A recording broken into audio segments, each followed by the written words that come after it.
Edward Rock Jr. And I forgot to record everywhere else.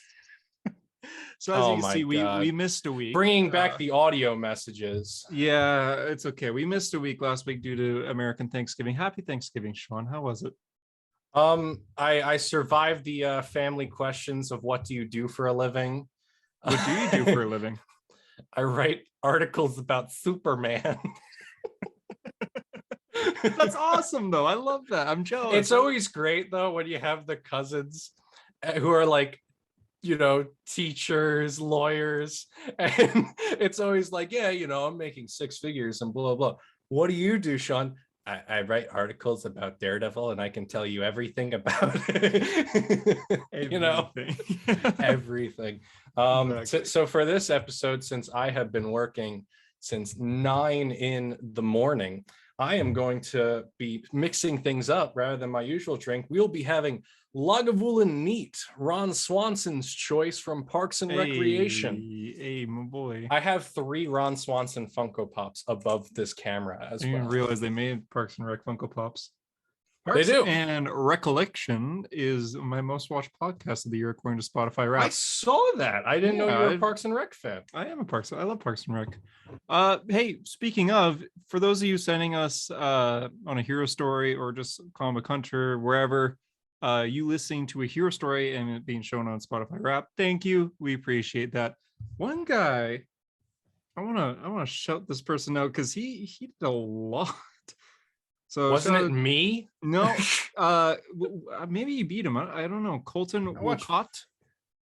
His top podcast was a hero story. He listened to 74 episodes, which is a total of he beat me. 16, oh god. I know 16,585 minutes of a hero story. Oh my god. Wow. I know mine was like the equivalent of like 2.5 days or something. His is way more than Jesus. Thank you, man. You're a dedicated fan. Yeah, thank you. That's awesome. Now you get to watch us fall apart after the long day. It's funny. I told myself I was going to put in contacts, shave, and look presentable, and then that didn't happen. And then I was like, let me put on a good shirt, though. But then I gained weight over the course of the last year and a half, so the shirt I wanted to wear didn't fit. And so the only shirt I had left that was washed is Soviet Superman, the one shirt that I can't wear anywhere. I wore this while ordering cold cuts at the deli once, and I just had this lady staring at me like I was a communist, and I literally had to say it's from a comic book, like, out loud, and she goes, I wasn't looking. Meanwhile, she's there this whole time, like. I mean, you do speak German, don't you? No, I'm German and Irish, but I do not speak. You speak French? No. Russian? Why would I speak French? What language? Isn't that your job? Don't Canadians speak French? French Canadians. There's a bit of a difference.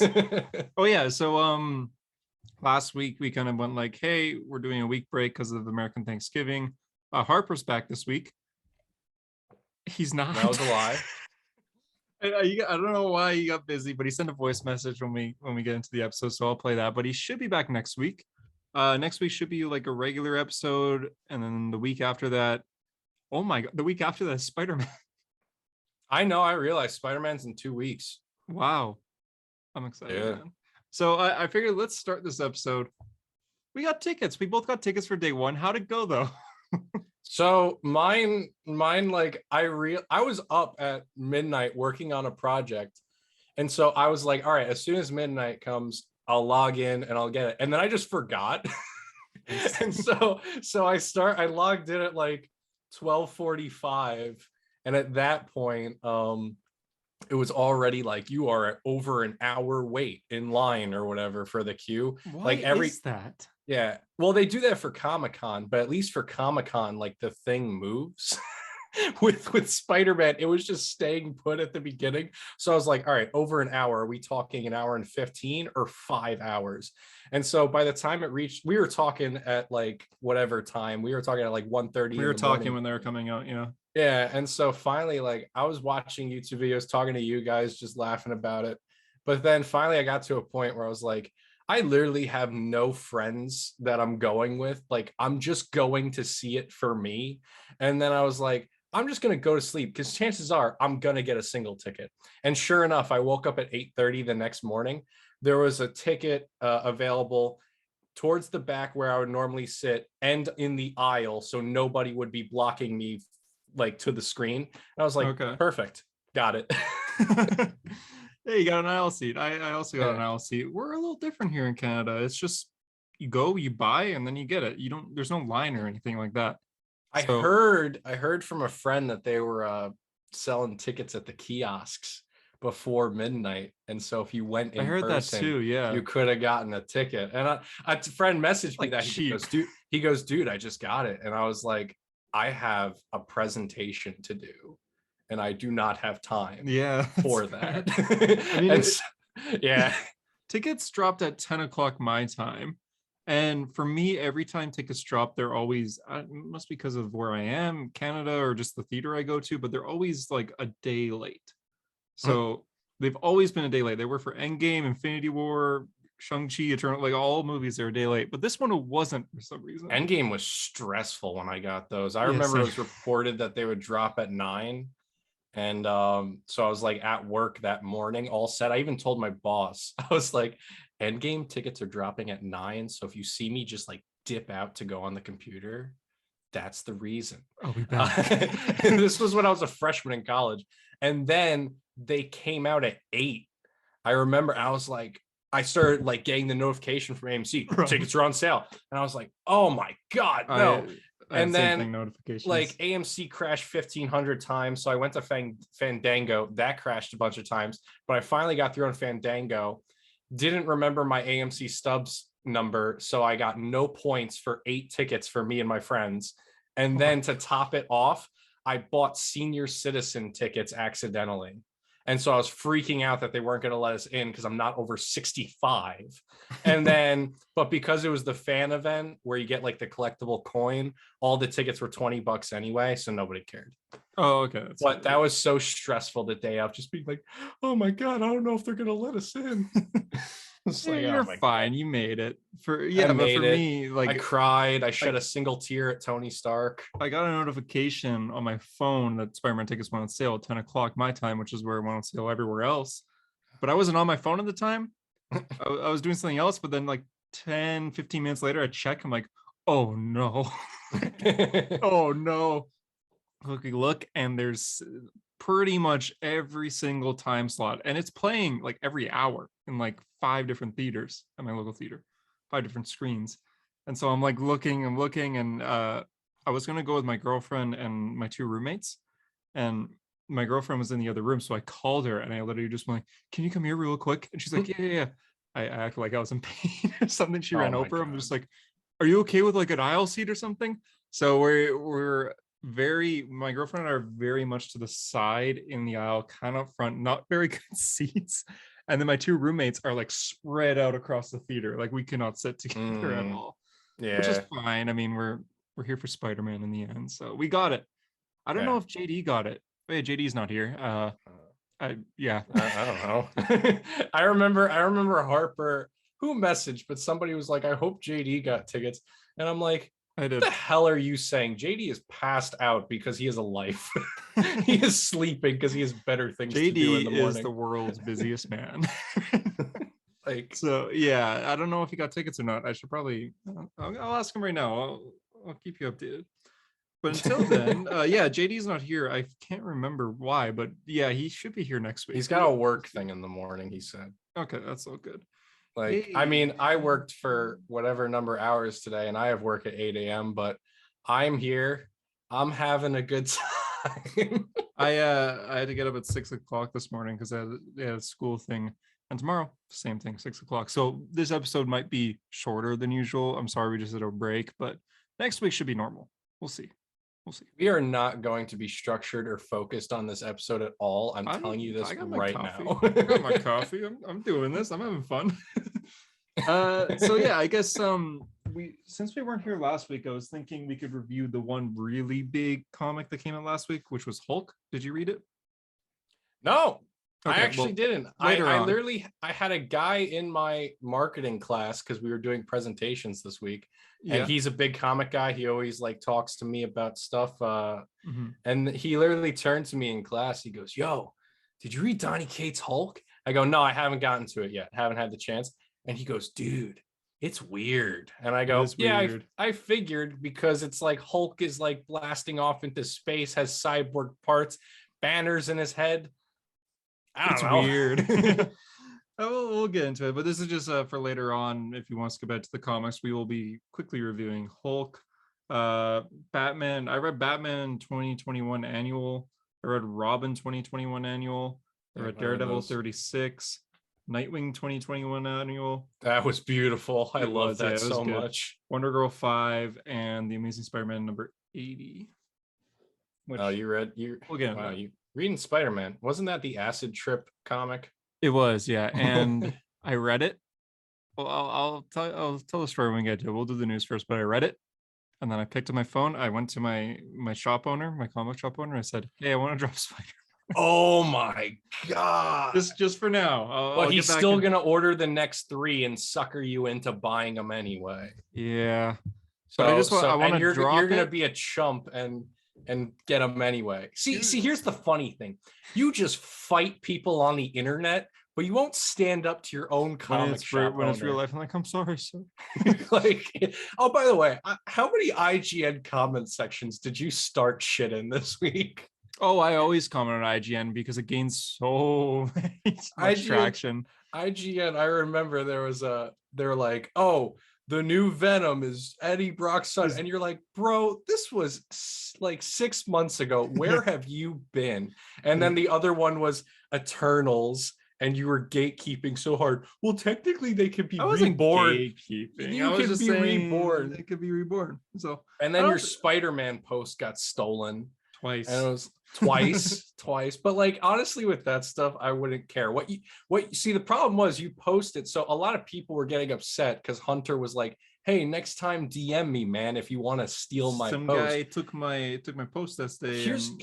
See, that's the thing. You shouldn't have entertained it. If you wanted to, you should have just kept it simple and went, "Nice post." You should have just kept it simple, because all that stuff that happens to my own articles. There are like these aggregate news sites that like will just like take stuff and claim it as their own. I've seen a few things where it's like somebody else's name on my article on some aggregate site. I do that all the time to you. Yeah. Oh, you do? Right? But it'll say like via CBR at the bottom. So it's like, whatever. You just can't play into that stuff because it doesn't matter. Yeah. Thanks, Dad. Like if I become that guy, I actually like I posted something about the Spider-Man posters this week, and I quickly took it down because I didn't want to be negative. I don't like being negative with stories, posts, whatever. But the No Way Home Spider-Man posters, I don't think look good. Like, you can't be positive about that. And you have a movie with 5 major villains. Yeah. And then 3 Spider-Man. I understand you don't want to show 2 of them, so I understand just 1. That's okay. But still, you've shown 5 villains, and you're just doing the same shot of Tom Holland and Doctor Strange. Well, see, here's what I think is why the posters are bad. Here was what the post was about, but I felt weird. Like, I felt it read weird being that it was all in text. I'd rather talk about it. And like, your article was in caps lock. It's like no, not my article. I didn't write articles. I don't write articles about that stuff. I'm the comics guy. And so what happened was, like, all the posters are the Iron Spider suit. Mm-hmm. And I think the Iron Spider suit is the worst looking suit ever, or at least the MCU one. I would say out of all live action Spider-Man suits, it is the worst one. Yeah. It's okay for Infinity War. I think that's okay because it makes sense. It looks cool in the movie. It makes sense. I mean, you're fighting side by side with Iron Man. You're in space. You're fighting Thanos. That's okay. Mm-hmm.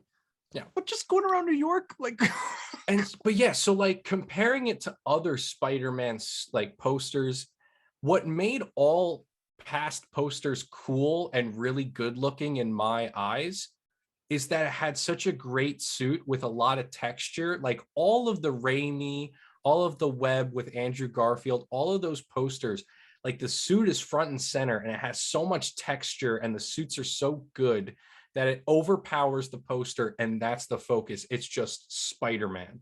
And because we don't get that with the Iron Spider suit, I just feel like it doesn't pull me in. It's just a bunch. I know there have been some memes and TikToks making fun of like Sony executives putting together Spider-Man posters. It's just them taking like a bunch of like cutout images from like the movies.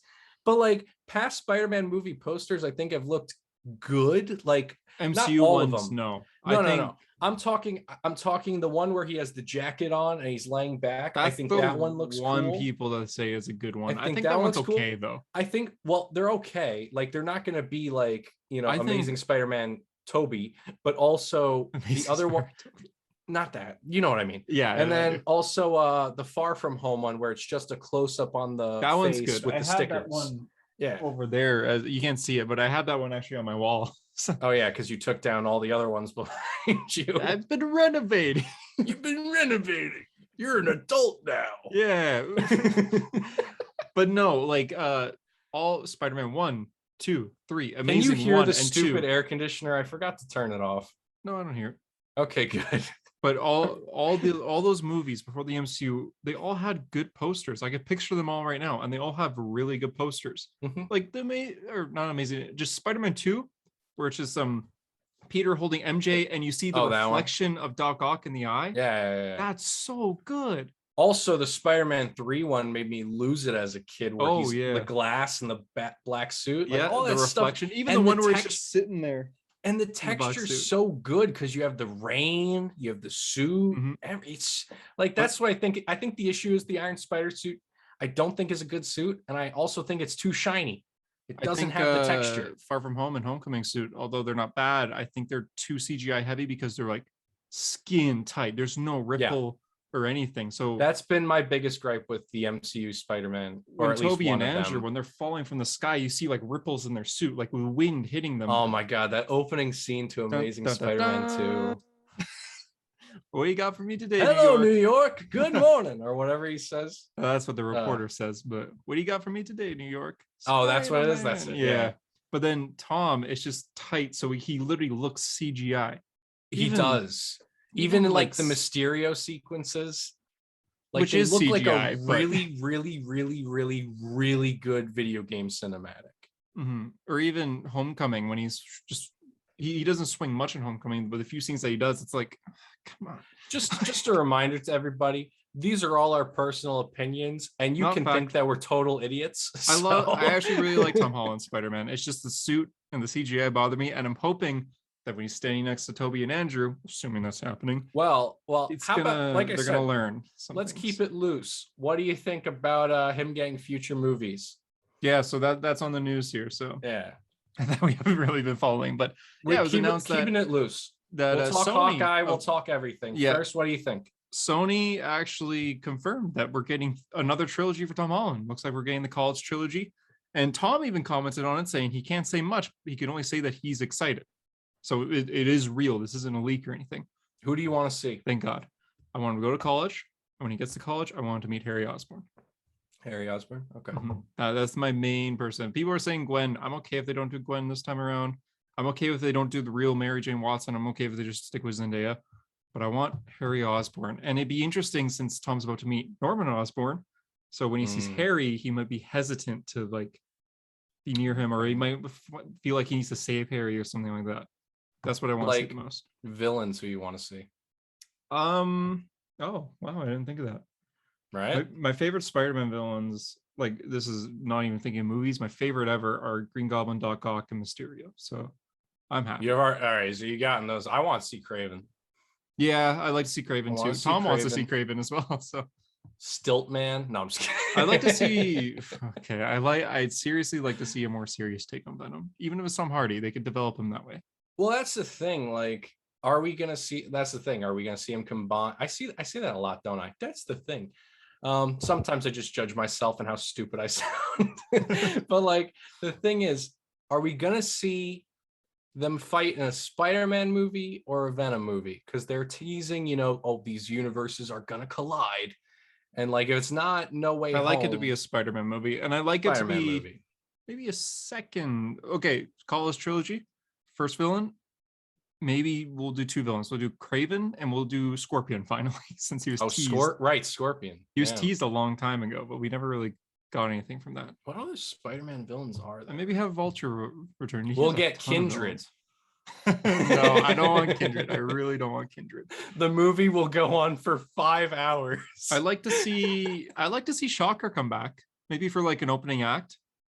Yeah, okay. Like a first act, have him take. I like that actor, not the first Shocker, the second actor. Yeah, maybe do like did you play Spider-Man PS4? No, I don't have a PS4. I got the Xbox One right over here. It at least, or? Yeah, I know the story. I know May dies. I know Black Cat comes back. Yeah. There's a filler kind of part where it kind of pauses a story where Spider-Man has to stop a bank robber and it's Shocker. That'd be cool if we had like just a little Shocker fight. If you're like me and you don't have a PS4 and you're sad about it, they did adapt Spider-Man PS4 into like a series of comic titles, so you can read it there. I think now that I think about it, my number one villain, which I'd be okay with saving until Tom's a bit older and doing the end of the trilogy, would be Kingpin. Okay, that would be my. Give me Black Cat. Maybe Rhino, like a actual Rhino, not an actual. Like Rhino is in like the Rhino. I don't want an iron suit. You do an iron suit, but I don't want him just controlling like a mech. I want like a big, beefy guy stuck in a suit. I want Rhino. I want a Black Cat plot though.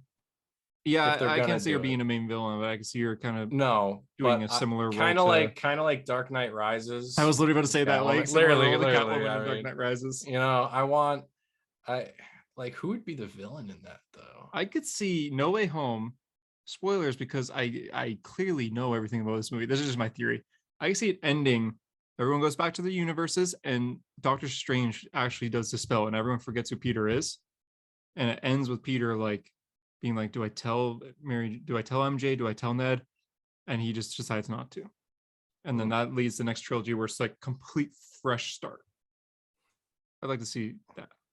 I'm like trying to think of Spider-Man villains and I can't though. There's so like many. That ending sense. I'm like, why can't I think? Like, I'm trying to think of like a solid villain for a movie. Chameleon. No. Yeah. Well, aren't they? What's his name? Didn't they have him in Far From Home? Dimitri, right? Did they? Isn't that what everybody was saying? Oh, he's Chameleon, the guy with Nick Fury. I think with the beard. I think that was just a theory. I don't know if that was a fact though. Gotcha. Yeah. I'm trying to think. I can't think of anybody else. I'm like blanking on my Spider-Man villains. That's here. okay. Well, we'll move on. So there was a kind of a crew member for Ant-Man and the Wasp. Oh yeah, that just came out today. Yeah, it was leaked. We don't know if it's real or not, but it seems real to me. The only thing is, it's a part of the crew shirt says Ant-Man and the Wasp: Quantumania wrap filming this week. So the crew were all wore T-shirts, just saying that they worked on the movie. You're not saying the best part of the news. I'm getting there. Get there. Come on. It's a picture of Ant-Man's helmet. Today, Junior. There's a picture of Ant-Man's helmet on the shirt that's like smashed, and you can see a slightly less opacity image of Kang standing there. And although it's like not, comic accurate Kang. Yeah, like the only thing that I could tell that's different is the eyes are a bit more yellow, which whatever. But it looks like his face is even blue.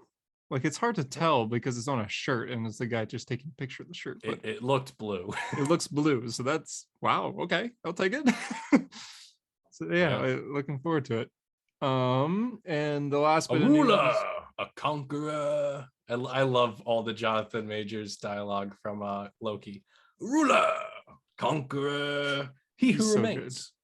He's so great. I can't wait. Excited. I'm so excited for him. Batgirl movie started filming. That's last bit of news. That also, a lot happened these last 2 weeks. That's happening. Yeah. I didn't realize it was filming now. That was a surprise, right? I thought we only know Batgirl. That's the only cast we know of? I don't even know if there were like reports. Yeah. Was there even like a reported like they'll start filming here? Like I think DC Fandom, they said they're gonna start filming in the winter, and that's all we know. Okay. But like winter is here. So yeah. I have no thoughts because we know nothing on this movie. No, we know Brendan Fraser, J.K. Simmons, and the main actress. Oh yeah, that's right. I forgot about that. Which I'm blanking on the name of right now. But yeah, like I have zero thoughts until we get more news. So there you go. Hawkeye. We're gonna talk a little bit of Hawkeye stuff right now. I gotta be honest, first 2 episodes were boring for me. I had fun. I know smiling. You had the best was in the first 2 was episode 2. Wait, how'd you lose your hearing? And you just see the montage of like explosions and damage to Hawkeye. That was the best. He's just in pain, man. You even have the Christmas music going. Dun, dun. He's been by explosions, gunfire, everything. Yeah, and Rogers the musical was also a really good scene. I hate. I oh, you hated it? Made me uncomfortable. Made you uncomfortable. Okay. I like Broadway, and I like the idea of this, but I feel like in the setting, most people should be what Clint is feeling. But you're in New York. What if? And it's only been like what? Oh, I guess in the MCU time, it's been a decade. It's been longer than that. It's been a decade, but it's been over a decade. Still, it's like, what if you made a Broadway musical on 9/11? Like, that's what it feels like.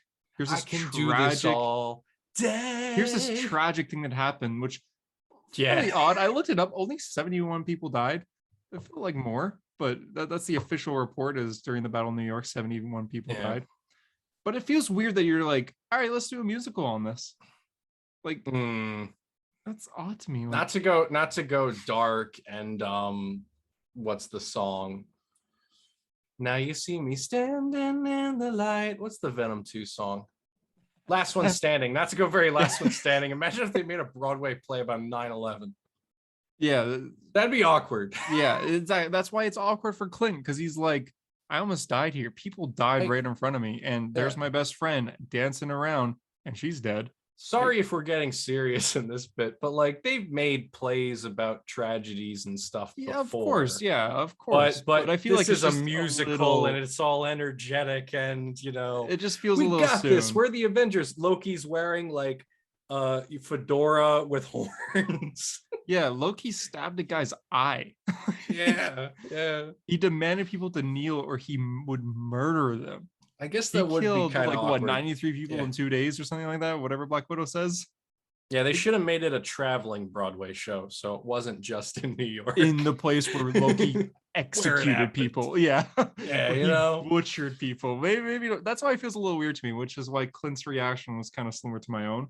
I feel like if this was I know life, I would be like that. I forget who it was, producer, showrunner, what have you, but I know somebody talked about it where, you know, there's an underlining meaning to it, which I felt was very good with Black Widow, and how you see he's still hurting from that loss. Just the music cuts out. Yeah. So like, even though it's this energetic, like to Clint, it's this dark, and he's not having it. Which is why I'm okay with it. If Clint was just like nodding his head and like dancing to the music and stuff, I'd be like, okay, this is messed up. Even his kids are like kind of like, what the? Yeah, they're like. But the fact that you gave those reactions makes it like, okay, I'm okay with this now. It's a fun scene and it shows the impact on Clint's life. Anyways, we're going to talk about all 3 episodes, but in general, the first 2 are slow. Matt Fraction and David Age's Hawkeye run is my all-time favorite Marvel comic, so I was happy. Give David Age more credit. Seriously, give David Age more credit. The opening and the credits, they're his art, essentially. You're tracing his art. You're just redoing his art, and you're just not going to pay the man. Like that just sounds bad. Give him his money. Give him his money. Give him his money. I know that big. I don't know if it was talked about on the podcast, but that big article came out like within the last year of like creators and how little they get from Marvel when like things get adapted. But like who is it? Ed Brubaker? Is he the guy who made Winter Soldier? Yep. And he said he wasn't even like invited to the premiere. Yeah, Sebastian Stan had to like let him in.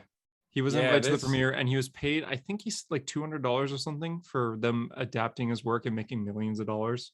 Yeah, so I forget which artist it was, maybe, or a writer, maybe it was Jim Starlin. But I know like somebody said they were paid for more in a Teen Titans episode or like a Titans episode than they were for like a character who showed up in multiple movies.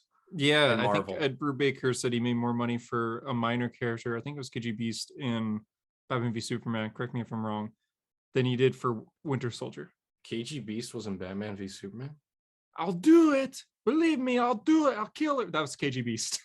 That was KG Beast? Yeah, that was KG Beast. Oh my God. I mean, Jimmy Olsen was a CIA agent, so it's why weird. not? It's weird. But yeah, I think it was Ed Brubaker who he was paid like a couple grand for that or something like that, because it's like, hey, we're using a character you made. Here's a couple $1,000. Yeah. Compared to Marvel being like, yeah, we'll write you a check. I understand why creators are jumping ship from like DC and stuff because of that. Make your own books, get the rights. There's also, I mean, look at the story of Noctera's getting a Netflix series. Scott Snyder's brand new book that I backed that Kickstarter. Yeah, that's only been out for like less than a year. It's only got 6 issues. Yeah. And what else is being made? What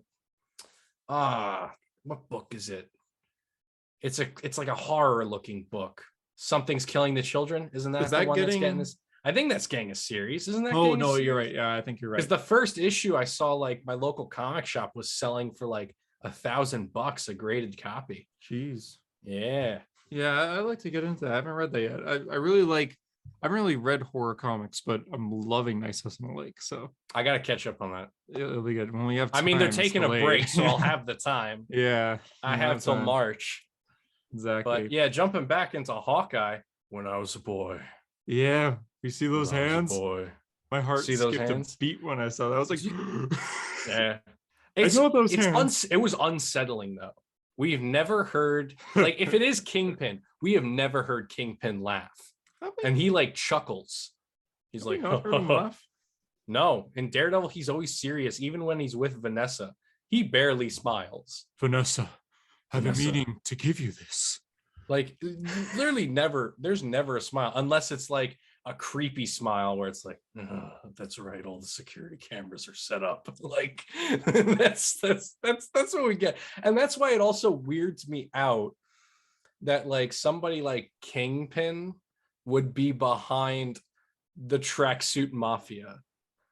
Because like, I think it's just like he's owning crime in New York. I don't think he like necessarily is running them. He's just I get that. But it's like such a tonal shift where like, this is where I'm wondering if it, because I know there's the rumors or reports that it's going to be a CGI'd Kingpin or whatever, so he's going to be massive. But like, first off, it did sound like Vincent D'Onofrio with 100%. It sounded like him. But like, the other thing is, I think it would make sense. Like, they could soft reboot it. Like, they could do that or whatever. So it's a new Kingpin, not the Daredevil one. But like I was saying, I told you guys in the group chat, I could see it being Kingpin from Daredevil if Matt Murdock got snapped away. So nothing was holding Kingpin back from getting out of prison. He lived his life out with Vanessa for like the 5 years. Vanessa dies, maybe cancer, I don't know. And then now he's just back to being a mob boss. Daredevil comes back from the snap. Vanessa's dead, so he has nothing to hold over Kingpin. So they're just kind of there. You know? I don't really see Vanessa dying yet. She's dead. She it. dies in the comics. I can see it. I can see an off-screen death for that. But we'll see. Or we could do like, in Miller's run, she's assumed dead, but she actually just goes insane and she lives in the sewers with like a bunch of hobos and she like forgets who she is and everything. Maybe they do that. All right. But no, but like, it's just weird to me because like I was literally like thinking about it this week where I was like, you had like the Russians and everything in season 1 where it's like, I want to talk to you about your proposal and that's probably a terrible accent. And then wearing the shirt. And then we go from that, like all these serious like crime interactions and bosses and families. And then we're going to go to, yo, bro, she's guy, bro. I mean, I'm telling you, Kate Bishop is guy. I think once we see Kingpin, it'll be like serious.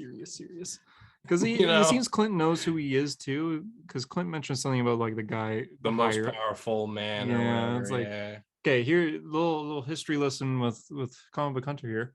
Kingpin adopts Echo in Bendis's run on Daredevil, so he's like the adoptive father of Daredevil. And in this episode 3 of adoptive Hawkeye, father of Daredevil. Or of Echo, I mean. Well, and her father dies, and before her father dies, did you feel her father was out of place in the Tracksuit Mafia? Yeah, he's doing all these speeches about dragons, and I feel like it wasn't the mafia's like yo, bro. I don't think they're at the bro part yet there. But in general, I think her father said the lines of like, "I have to go with uncle now" or something. He like called Kingpin or whoever uncle. this is uncle. So it's like, okay, so he's close with the family.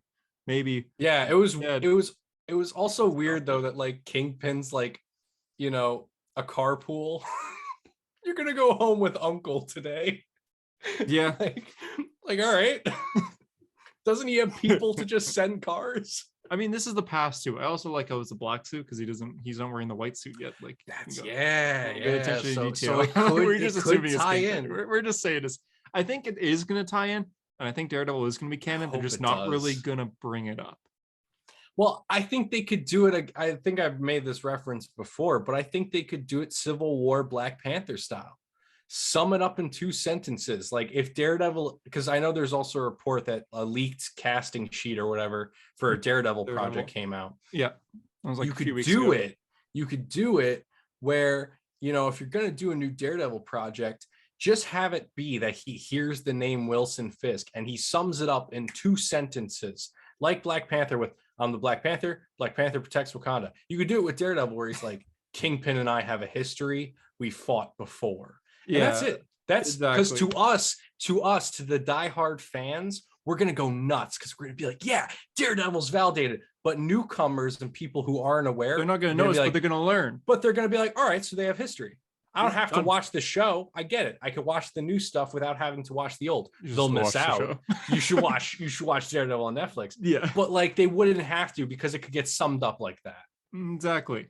Unless Bullseye shows up, then you'd have, but then you could be like, Bullseye and I fought before. Yeah, exactly. You'd be like, you're supposed to be dead or something like that. Yeah. Just easy dialogue, but I'm excited, man. I can't believe that Kingpin's coming back. But now, is it reported that he's showing up next episode? Because I think it's reported episode 4, right? The original report was credit scene of episode 4. Okay, because episode 4 was also reported that Yelena is showing up, right? Yeah. Yeah. Okay. And because I was like, it'd be weird to have 2 big characters that we've seen before show up. I'm guessing Yelena will be like a main role in the episode, and then Kingpin won't appear till the end, and then episode 5 dealing with Kingpin, episode 6 wrap it up, kind of thing. So we're almost done. Man, that's gonna be crazy. Yeah, this is only a 6 episode one. Yeah, because I'm just checking the calendar here. Yeah, we're almost done. Man, we're reviewing Spider-Man in 2 weeks, and then the week after that, it's kind of Christmas. So if we record, we'll talk Hawkeye finale. Yeah, man, it's happening. Okay, wait, does Hawkeye end before or after No Way Home? It's a week after, right? You know, 1 week after. Okay, which is fine. We're getting Kingpin, and then a week later, we're getting Daredevil. Damn. Please give me a Daredevil end credit scene, please, for the love of God. Speaking of Daredevil. Oh, you want to just jump into the comics? Sure. Yeah, let's just jump into it. Daredevil 36. Did you read it? I read it. Hey, Matt's officially a free man. Yeah, what did Harper say a few weeks ago? Oh, Daredevil with a beard got me feeling some way, though. hold on. Harper sent a voice message. I forgot. Thank you. I guarantee this voice message from Harper is just tearing me a new one. I guarantee it. Here, it's 46 seconds, so I haven't read this Christ. Yet. Here we go. Spoilers for the Jeremy Renner app, aka 2 Hawkeye, 2 Furious. So that tease, right? That tease of who is Echo's uncle, blah blah blah blah blah. Very cool. I'm very happy with who that is going to be. It's very clearly just going to be Vincent D'Onofrio looking like how he did in Daredevil. But if you're going to tease him in one episode and not show him, why did they have him laugh? Why did they have him do the little because like that cannot be anyone else. Like that literally was just Vincent D'Onofrio. Like it's like they reveal it without revealing it. Just show him if you're gonna do that. Anyway. Thank you, brother Tech9. Thank you, Terramana. One take. That's a wrap. Face off. Face off. It was one take. There you go. I really wanted Harper to be on this week. Me too. I wanted JD to be on this week too, because speaking of comic releases, I was in the shop and I saw that the trade for Geiger came out. It did, and I was like, what kind of loser gets Geiger? JD loves Geiger. But I know by saying this, Drew's. Oh my God, I never called back Drew. Sorry, Drew. I literally told Drew. I've been so busy that I told Drew. Busy too. I told Drew that I was like, call me at this time. And then he called me and I had to do something else and I didn't call him back. Oh my God, I'm so sorry, Drew. I just realized. I want to message him. Yeah, I gotta message him. But I know Drew also reads Geiger, so I'm sure he'll text me and be like, yo, why we got beef with Geiger? It's so elite to mess with JD. But yeah, Daredevil, there's one major moment in this that made my little Daredevil binge heart drop. Him having sex with Elektra in the water. Yep, that was it right there. I was no, obviously not, but that happened. It happened. Yeah, so Daredevil gets out of prison and Chris McDuffie and Foggy are there just like, let's go. And he's just like, nah. Yeah, nah, Elektra's here. I'm gonna go with my girl. I got a booty call waiting for me. Literally, and they go into like a river. Like, yeah, it was random, right? I mean, my boy's free. Stripping and walking into my boy's free. Yes, well, I guess conjugal visits didn't work while he was in prison. No. Matt, being free man, decides, you know what, Daredevil's free. I'm gonna wait before Matt's free for a bit. So he goes to his brother Mike, who, long story if you don't know, and he basically tells Mike like, hey, get your life together, essentially. Yeah, because Mike has that weird thing going on with Butch. Yeah, exactly. Meanwhile, Mr. Fantastic makes an appearance, talks to Daredevil for a bit and be like, hey, you're back. And he's like, yeah, not gonna lie, when I first saw the giant black hand, I thought it was Venom. I did too. I was like, why the fuck is Venom showing up now? Same. But no, it's just Reed, who has had which made sense because they had I love that moment. What is it, issue 6 where they're playing chess? Mm-hmm. I was like, that's the thing, this book has been so good. Yeah, like I do agree with JD that I feel like it loses a bit of its luster after issue 25, but like all the dialogue is just so good. It's still good. I'm still loving it. And yeah, Kingpin marries Mary. Oh yeah. Which I found was a little rushed, but you know, it was rushed. Yeah. But I did like the dialogue of Daredevil being like, look, we're just two forces that just keep going at it. Mm-hmm. I think I just gotta let you be. Maybe if you're happy, you'll stop. But so that's the thing. That's Matt's what's gonna start Devil's Reign, because Kingpin just can't let Daredevil go. And it's because of the ending. Oh my God. So they go to this little humble honeymoon home. That's basically Bruce's home from BVS. When I was a boy, I would come here every summer. Kingpin's just like, I haven't been here in a while, Mary. I'm gonna go do some work. She's like, well, you're doing work? It's our honeymoon. He's like, oh, I'm just doing a nostalgic trip through files that I haven't read in years and years and years. My parents are gonna kill me for saying this on the podcast, but I remember my parents telling me to talk about doing work during a honeymoon. My parents' honeymoon happened around tax day, and my dad had forgotten to do his taxes. And so he was doing his taxes during the honeymoon. I mean, hey, tax fraud's a thing. You don't want to. So that's what I thought of when Kingpin was like, I'm doing some work, Mary, but it's our honeymoon. Yeah. Well, Kingpin, he's looking through these old files. He's like, I haven't read these in years, kind of thing. And he finds one called Daredevil's Identity. Yeah. And he just reads it. So why is this important? But it's blank because of the hypnosis stuff. Yeah, why is this important? So I don't know, Hunter. Tell us. I didn't realize it was important. Well, he's realizing that time changed. Daredevil got the Purple Children to kind of change time, which I don't really like. But essentially, no one knows his identity anymore. His identity was out for 10 years, roughly 10 years, and then it was retconned. So now no one knows who he is. I'm understanding more now because I'm reading Mark Waid's Daredevil. There you go. Yeah. So everyone in the world knew that Matt Murdock was Daredevil for 10 years, and then suddenly no one knew. And Daredevil only told, I think in canon, the people who knows now are Foggy, Spider-Man, and Elektra. I think that's it. Does Spider-Man? No, I don't think Spider-Man knows. I thought he showed. They talked about their loss in 23, but I don't know. I thought he told. By the way, who he was going back to your comment, what the heck do you mean by album? Do you mean trade? No, I was making a joke. Oh, you're making a joke? Yeah. Okay. So I thought Peter I had people dragging me in the comments a little bit, like, clearly you don't know what he means by album. And I was like, no, I don't. Joke. Is that a Canadian thing for comic? But I'm pretty sure Peter knows. But anyways, now Daredevil. Well, I don't think he does, because he was so standoffish with Matt in the first 5 issues with like, and also issue like 20 or whatever, where he's like, if you ever, 21, if you ever come out again, you know, I'm gonna put a stop to you. I don't think he knows it's Matt. Maybe he doesn't. I don't think he goes to like his home and everything. Yeah, because he followed him in issue 5. He says, he goes, I followed you here. If you were really at your peak, I never would have been able to do that. I guess so, yeah. I guess Mr. Fantastic knows too, because when they're doing the chess match, you didn't have any masks on. I will say you messed up in your post when Daredevil went to prison, so I think I'm right. Okay. I will fight you, Hunter. I'm gonna start going into IGN comment sections and just letting you have it. So yeah, it sets up Devil's Reign. So I guess Kingpin's mad that he knew a lot on Daredevil, and now suddenly it's gone. So I think Devil's Reign is next week, and it's where he's like, all right, if you're a superhero in New York, Superhero Registration Act, you're out. Essentially, that was cool that he brought up Civil War with the superhero registration. I know Civil War isn't regarded as the best Marvel event, but it's important for the Marvel timeline. Exactly, and so it's cool important that we got that reference. I didn't like what I've loved about Daredevil so far is that I haven't felt like it ties into everything. Like, that's why the King in Black tie-ins kind of annoyed me, because I felt like it took you out of the world of Daredevil.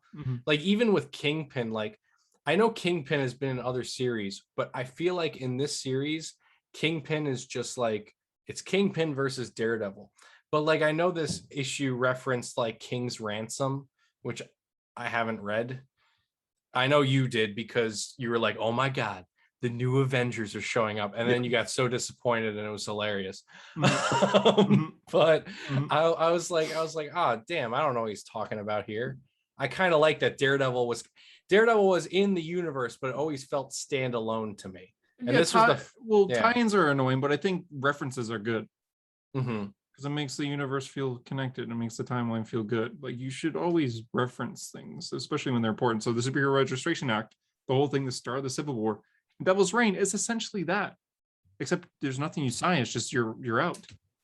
It's so that's the event starting next week. I think it's I'm so excited. Kingpin, Mayor of New York, Wilson Fisk says, if you're a superhero in New York, get out. Like, it's now illegal. I love Cicchetto's artwork, so I can't wait. Oh my God, the cover shows. So it looks like the defenders of the first issue is going to be Daredevil, Matt Murdock, Daredevil, Elektra, Spider-Man, Ben Reilly, Spider-Man, Miles Morales, Human Torch, Invisible Woman, Iron Man, Captain America, Jessica Jones, and Luke Cage. Like, that's I don't know if you dropped Spider-Man, so I guess it's not going well. But no matter what, I'm so upset, and I will always be upset that Peter's not in this event, or at least not so far. Yeah, I'm sad that he's in a coma, because like Zdarsky writes such a good Peter Parker. So especially when going back and forth with Matt Murdock, imagine Peter going back and forth with Matt, not just Matt, but Captain America and Luke Cage, and like leaders. That's so good. But oh well, it's Ben. Oh, I have a feeling that we're not going to get too much of Ben. I think it's just there because he's a hero in New York. I have a feeling the main characters are still going to be the 2 Daredevils, and I can see Cap and Iron Man playing a big role in this, and then Fisk, of course. But yeah. Well, Iron Man they've shown in Daredevil, so yeah, yeah, he's had a role, and Cap's usually a big character for events, so yeah, looking forward to it. That was Daredevil. Let me speed run just all the other nonsense issues that I read before we jump into Nightwing, because I imagine you want to go into Nightwing next. Yeah, let's speed run this by doing like, all right, 30 seconds max per issue. Batman Annual. Ghostmaker's shown to look like a badass. I do think it was very cool. It felt very anime manga style to me, where it was like, you know, just like the lone Ronin going in to fight all the super villains. Anime.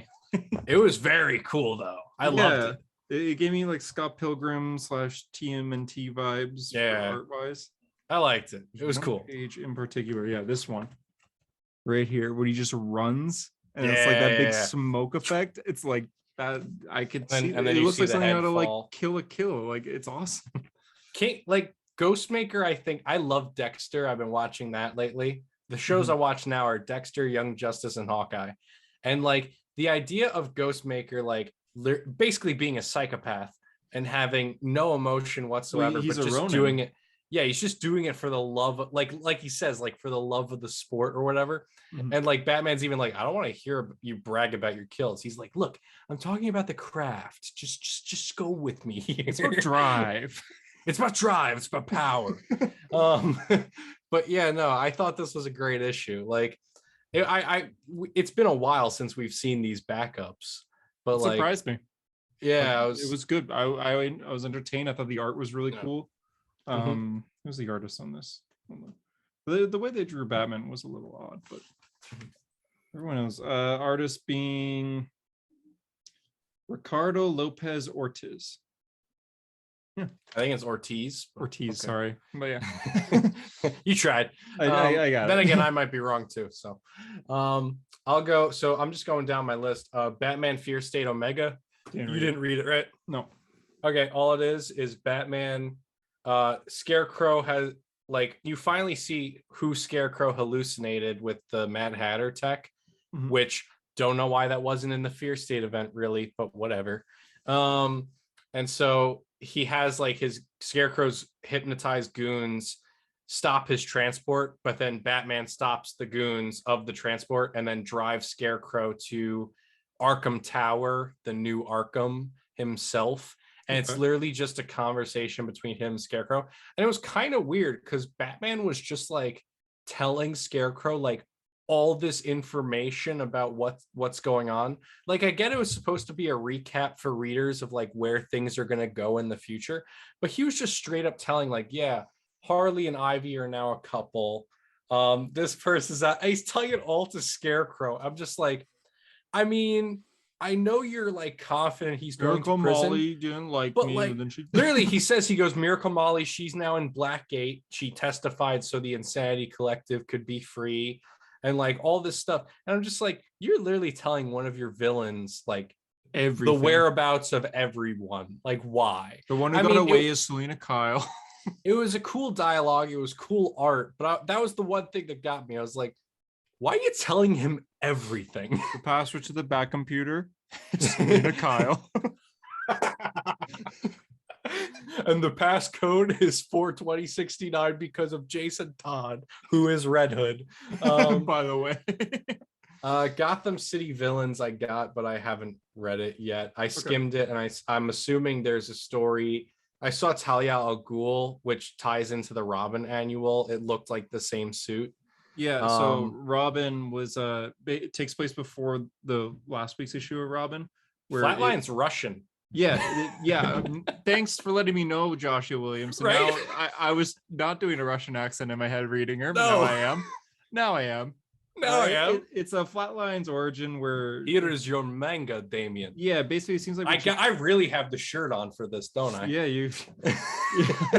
Where it looks like when she kills, she gets powers, and her grandfather was like a hitman. So then, Lord Deathman. I do think her backstory is cool. Yeah, Lord Deathman, who's like a it. Classic Batman villain, trains her to like. And he's just a dick. He's like, oh yeah, go off to this tournament. I got what I wanted. Bye. Yep, it was cool training you. Bye. So it's Robin looking at every single contestant, and he just researches them. And what's interesting is Hawk, who's the son of Green Arrow, was affected through Flashpoint / Doomsday Clock, but wasn't affected through Infinite Frontier. It's essentially like he was on the Justice League, which is true.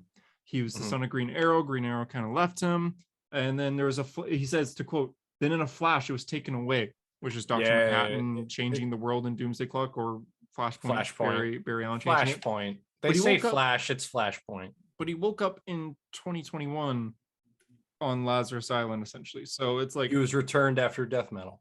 Yeah. So basically, he's just been missing for 10 years.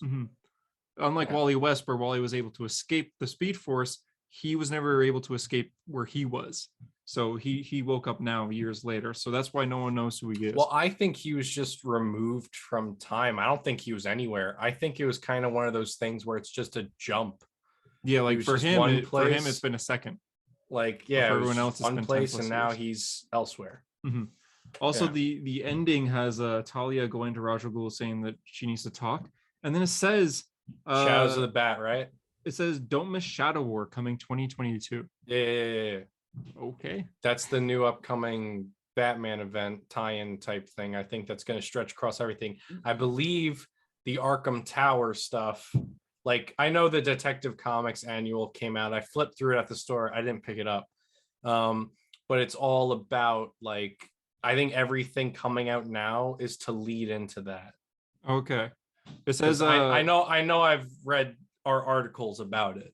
It says follow Talia's adventures in the pages of Batman, Robin, and Deathstroke Inc., which are all written by Williamson. So he's planning something. Well, Deathstroke Inc. is going to tie into Robin because they've teased that. They teased that, and I forget where I saw it, but I saw something where it said that it's going to tie in. Okay. The Amazing Spider-Man, like I said, I dropped it. I can't help but not, like, it's hard to care about Ben Reilly. And the fact, like, I've been reading this because every time Peter or Mary Jane or Black Cat or like a Spider-Man character shows up, that I'm like interested. And but this issue, he wasn't even in it, so. I saw a preview of these pages. I thought it was kind of cool with the beginning acid trip sequence of him being like, "I'm not a real person," and you see the black hole. Michael Dowling did the art, and he killed it.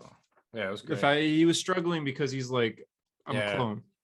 And there's even a part where he's like fighting through. I love how every time you spread a comic like that, the 9.8's gone. Yeah, well, I won't do it if there's a first appearance, but there's a scene where he says like, "Come on, Spider-Man, come on, Spider-Man, come on, Peter. No, not Peter, Ben, come on, Ben." So it's interesting that he's still struggling there. That's cool, but I still don't care enough. I miss Peter. So I'm he's in a coma. He's just until Peter's back. Wonder Girl, real quick. Awesome. I love Wonder Girl. Wonder Girl's really good. Joel Jones. The only thing that weirded me out was the end. Why did that weird you out? Donna Troy just knows about this other tribe. Yeah, so it's like, I'm sure we'll get into it, but I was just kind of like, all right, so nobody's ever heard of this tribe, but Donna Troy's there. She must have just got there or something like that. But yeah, it's like another tribe outside of like Olympus and Themyscira. It's still a tribe of like warrior women, and so this one person is showing Cassie around, and she's like, "Yeah, this is like this is the third tribe in the world. Yeah, but we're going to war with Themyscira pretty quick here." She's like, "Wait, hold up, what?" Yeah. She says it at the end, and so then she's like, "Well, before," she's like, "I'll explain." Though. First, Donna's here. That's basically how the issue ends.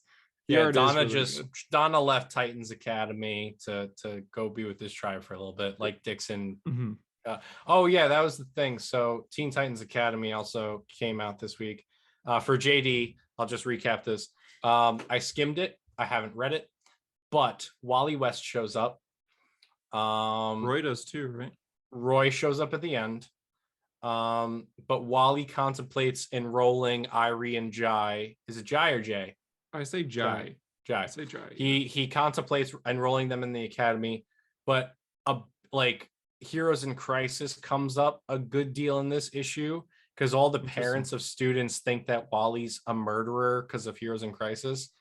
And then Red X toys with, like, pisses Wally off because he shows up and is showing the Titans like the recap hologram of Heroes in Crisis of Wally exploding, killing everybody. But it was Savitar.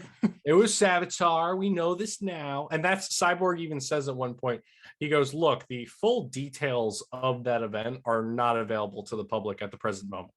So, like, we know not everybody in the universe knows. So that was the only thing for JD. So JD, I'm sorry, but if you want to read every Flash thing, Wally's in Teen Titans Academy. Venom number 2. I think this Venom run is very weird so far. Okay. Yeah, Venom 2 came out. Cosmic Venom. I think it's weird. They actually didn't talk about Eddie at all. This was literally just focused on Dylan. Okay. Thought it was weird. Gonna be honest, I don't remember a thing. All right. I read it. Don't remember. Hulk is weird, but it's like, let me speed run the rest.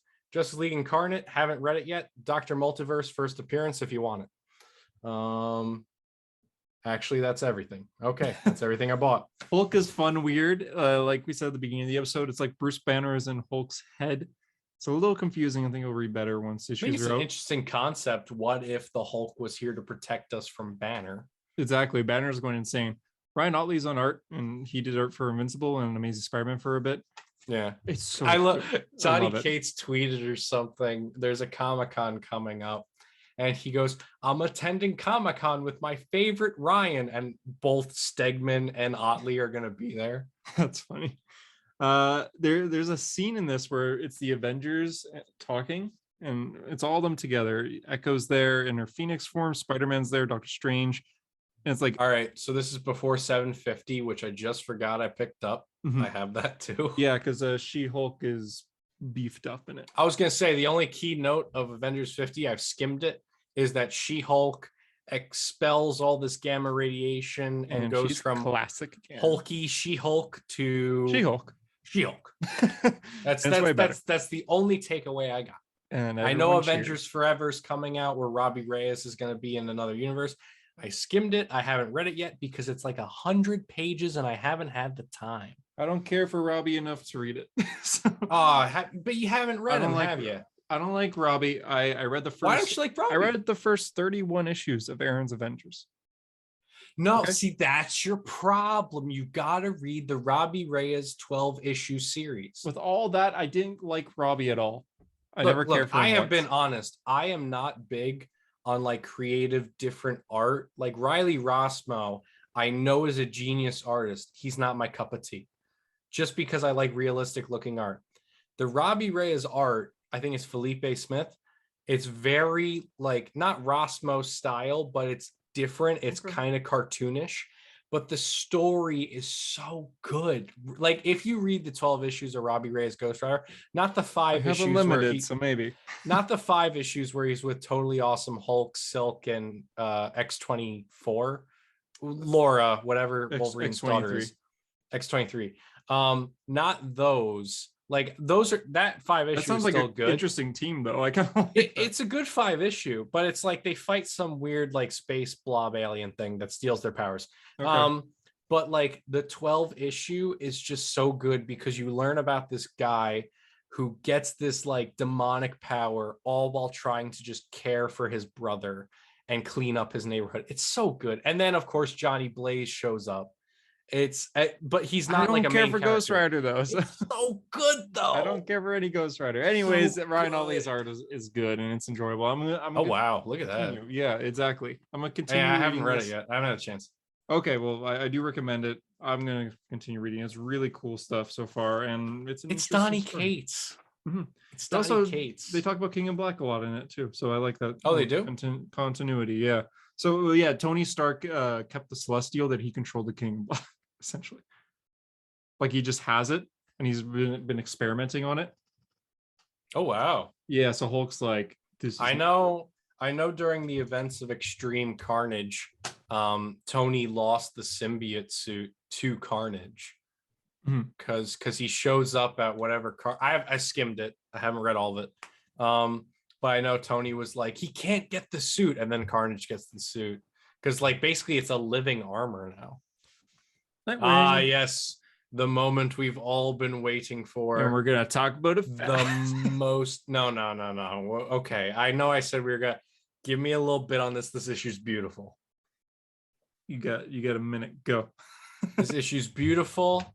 Best Nightwing Red Hood interaction.